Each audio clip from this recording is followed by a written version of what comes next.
So, good day. Today we are going to talk about the parts of speeches. But before we proceed into that, we must first understand the sentence structure or what makes up a sentence. So here is the sentence structure. First, we have the subject. The subjects are the doer of the action. And secondly, we have the verb. It shows the state of being. Thirdly, we have direct object. It is someone who or an object who receives the action. An indirect object tells to whom or for whom the action is done.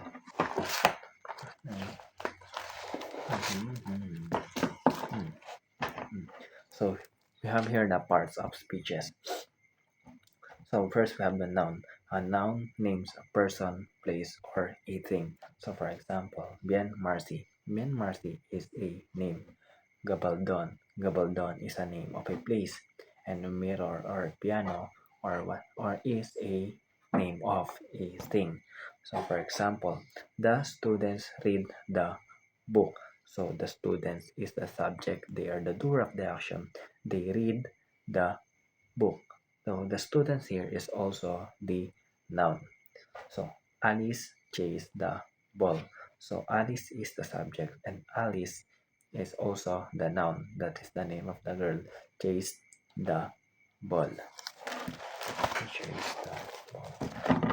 Pronoun replaces a noun. Either he, she, they, them, you, we, and I. So he, first example, he won the contest. So the pronoun that he used is he. So instead of, for example, I won the contest, in the sentence, it is replaced by he. I, a pronoun. Second, Maria called them after class. So Maria called them. Them is a pronoun and he called them after the class.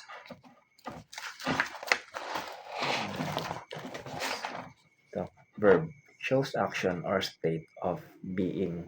So it talks about what is action being done or the state of being of an individual. So in the example, the children played outside. So the children is our subject and played is the verb.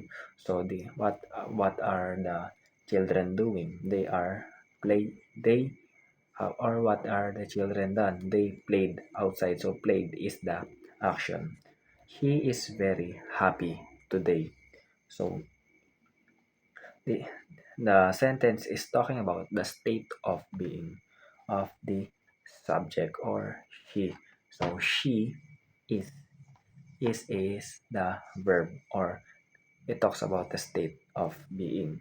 So third, they finished their project early.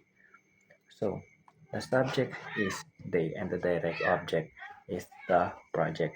And they finish their project.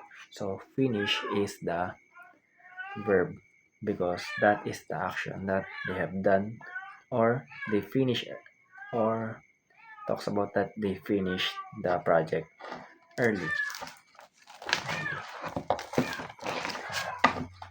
An adjective, it describes a noun or a pronoun. So it modifies or it gives more information about the noun or a pronoun. So here, the tall boy joined the team. So the boy is the noun and the boy is being described as tall. Tall is the adjective. And here, she wore a red dress. So dress is the noun and red is the adjective and the dress is being described. Lastly, it was a difficult exam. So exam is being talked about and it is described as difficult or difficult is the adjective. And lastly, we have adverb.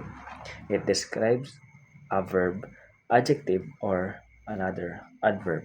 So first, we have here, he ran quickly to the school. So he ran. Ran is the verb, and what did he? And he ran quickly. it modifies or give more information on how did he run. So here, second, she answered politely. So she is a subject and answered is the verb or the action. And how did she answer? She answered politely. And lastly, the movie ended suddenly. So the movie, the subject, and it ended suddenly. Suddenly is the adverb. So that is all, and that is the part of speech.